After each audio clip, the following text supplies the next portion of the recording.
अस्सलाम वालेकुम व्यूअर्स, आप देख रहे हैं फार्म हाउस लाइव 23 और मैं हूं आपकी होस्ट सिद्रा चौधरी। आज मैं आपको दिखाने जा रही हूँ कि जो है कैसे हम फार्म हाउस में या बाहर के कौन कौन सी ट्रांसपोर्ट इस्तेमाल करते हैं। ये देखें, एक दो ये मैं आपको दिखाती हूँ कि हमारे पास एक है ट्रांसपोर्ट है। ये देखें, एक कुदरती सवारी है, खोती रेडी।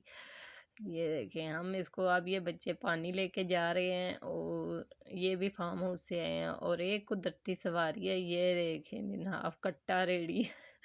तो ये भी बच्चे पानी लेके जा रहे हैं।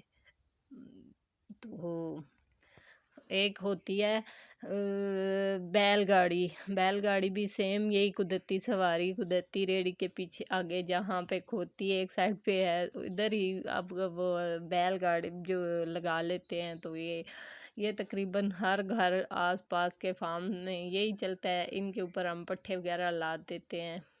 देखें फार्म हाउस का मौसम कितना प्यारा हो रहा है। और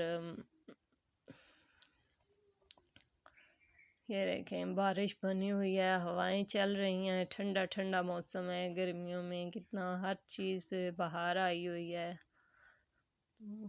ये देखें। Thank you for watching my channel.